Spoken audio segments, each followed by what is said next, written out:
Här var det trångt.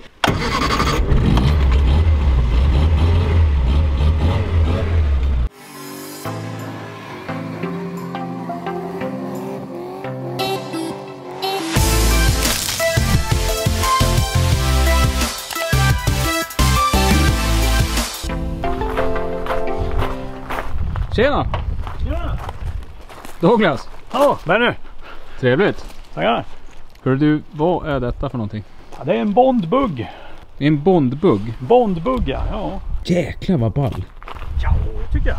Man kan säga så här, den är i orange, spetsiga och konstiga dörrar så att det är som en Lamborghini. Ja. Det står ju till och med bondbugg. Bondbugg, 700 kubik. Tvåtakt. Nej, fyrtakt. 30 hästar. 30 hästar. Ja. Gör väl 110 om man är lagd åt det hållet. Man får inte säga så här, men den är ju lite lik en Saab Sonett. Ja, jo, men nu när du säger så, jo, det är lite blandning av både den gamla och den senare Sonetten. Han är ju bättrad lite här och där, så han är lite flammigt orange. Mm. Hur gammal är den? Vad är det? 73? 73. Ja. Och hur många hade de tillverkat av den, sa du? Ja, drygt 2000. Det är inte så många som man tror. Nej, hur länge tillverkas de då? Ja, 70, 73, 74 någonstans där. Så. Ja. Och hur många finns det i Sverige? Men ett 30-tal gissar jag, kanske lite drygt. Det är väl inte alla som är i trafik heller. De fanns ju E och IS. Jag gissar att alla är, eller de som gick på export kanske var ES allihopa. Men sen vad exakt vad som skiljer utrustning vet jag inte. Det är inte så mycket. Nej, jag vet bara att det är som sagt den är mycket besläktad med de här Reliant, såna här som de brukar välta i Top Gear. Och Mr. Bean har ju prejat omkull någon också. Det får man ju ofta höra när man äter. Jag tänkte säga att den är byggd av firman Bond, men den är väl egentligen byggd av firman Reliant. De köpte ju firman Bond alldeles före det här. Och varför man valde att bygga den under Bond-namnet istället för Reliant vet jag inte riktigt. Men det är väl mångt och mycket en Reliant egentligen. Till skillnad från andra Bonder så att den här är drivningen är bak och motorn är fram. Motorn är fram? Ja. Och hur kommer man åt den? Det där var inte från fabrik, va? Nej, det tror jag inte. Dämparen är lite dålig. Ja, här inne. Och här är nästan originalkulören då, eller? Ja, de gjordes bara orange. Ja, jag tänkte den är mer orange här inne än bara. Ja, det är nog... Det har nog bättre spår både här och där. Den är varm, ja. Nu såg ut att köra lite med den. Så. Står Bond på, men... Men det var ju otroligt liten motor var det. På plats. Ja. Och högerstyrd. Ja. Jag tror de gjorde nog aldrig någon vänsterstyr. Ja, hastighetsmätare, den är ju miles då, så är det sån här... Man har fått någon som har satt såna dym och grejer för den där. Sen har vi då bensintank och temperatur. Och så en chock där uppe, va? Ja, vanlig manuell. Och är det tutan eller är det en starter? Nej, det är tutan. Det är tutan. Funkar till och med. Ja, torkare spolar, jag undrar om det får lyse heater. Jag är inte säker på att allt funkar. Och det där vredet då, vad är det för någonting? Det är... Ja du, det kommer jag inte ihåg. Men hur många växlar är det på den här då? Det är 4, vanligt hålläge. Och sen handbroms. Handbroms, ja. Och sen då bälten då. Han är registrerad som motorcykel, men det är bra med bälten. Ja, men du kan köra på vanligt B-körkort då? Ja, det är att ha 3 hjul. Så att... Körställningen är ju verkligen bra. Ja, det är det. Det är helt okej. Som sagt var det en tidigare ägare hade problem med att hans knä hotade att slå i den där. Men det var lite längre än mig. Då. Och det här är bara tyg eller vad är det? Det här är en rör och så är det... Nu ska man ta loss den där eller vika upp man och kan ta loss vika upp då. Man kliver i så här oftast. Ja. Och hur är den här att köra då? Den är jättekul. Ska vi ta en åktur? Ja, det tycker jag. Ja. Det här är ju som att sitta i en cockpit ju. Ja, det är lite cockpit-känsla.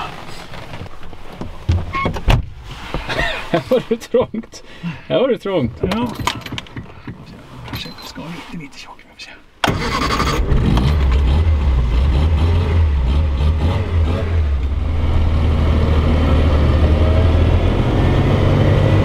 Han är väldigt hårt fjädrad så det har ju varit såna här farthinder här och varje gång man åker över dem så har det liksom slagit väldigt hårt. Nu har de tagit bort dem.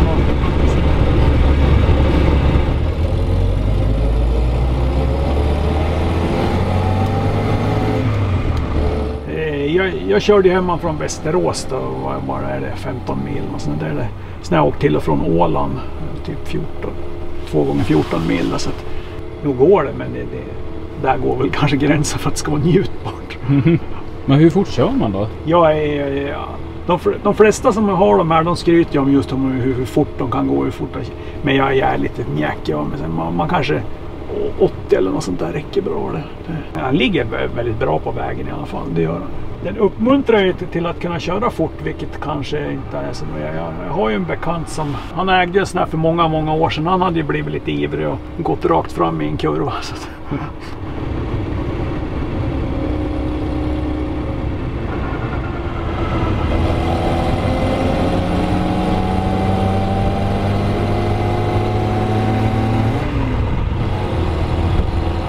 det var inga vidare rutor på den här, eller?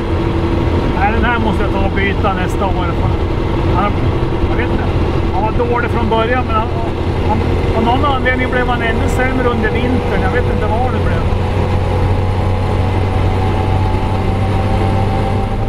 Ja, vi kör ju 90 ju. Ja.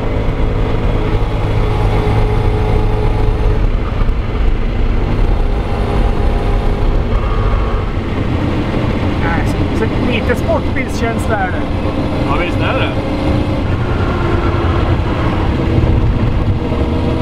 Men då kan man åka en 15-20 mil den här utan problem. Ja, det kan jag. Man sitter väldigt bra ju.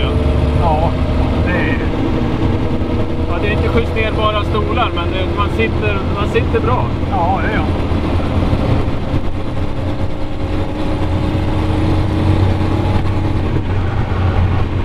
Man vänjer in sig rätt så bra. Jag vet, när jag provkörde alltså första gången då kände jag liksom, men gud vad är det här? Men rätt så snart så vänjer man in sig att det går rätt så, det funkar bra. Ja, alltså jag är ju med i en klubb för såna här små trehjuliga fordon då, Messerschmitts Heinkel i Zeta det, så att jag har ju åkt trehjuliga fordon i över 30 år. Och på ett väldigt tidigt stadium så vill jag ju ha en sån här. Det var jag tror det var första träffen jag var i Trollhättan 87 som jag var kär i en sån här. Ja, mycket annat har jag blivit av och köpt under åren, men det här har inte blivit av någon konstig anledning. Men sen var det för ett par år sedan då det var några bekanta som jag hade till salu, men jag var så värdig så jag hann aldrig på dem. Men sen förra sommaren då, så blev den här till salu. Det var en bekant, en kompis i den här klubben som sålde den här. Och då kände jag att nej, nu måste jag hugga på här. Mm. Ja, vi överlevde ju. Ja, det gjorde vi. Vilken häftig bil. Ja.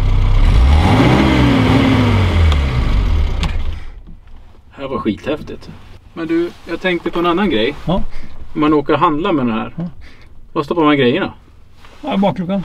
Ja, har ett litet bagageutrymme. Så en liten låda för där batterier. Och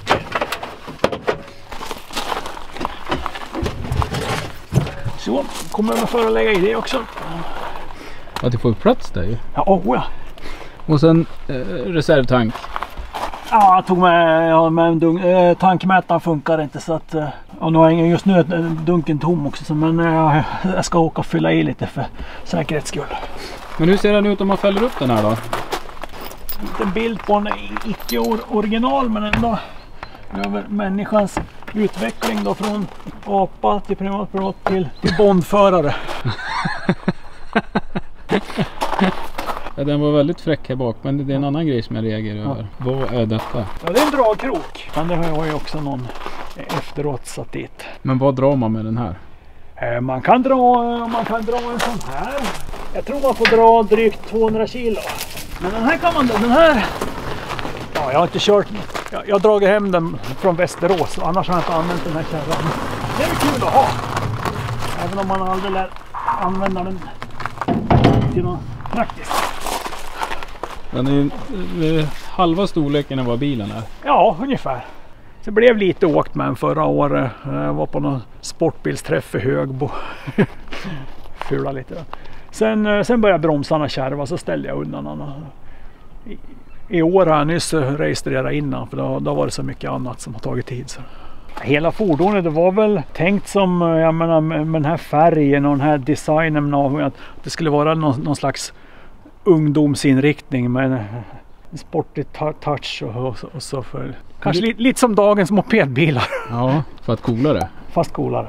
Det är vilken fantastisk bil. Ja. Tusen tack för att du tog dig tid att visa upp den. Tack själv. På återseende. Tackar. Ja, hej. Hej.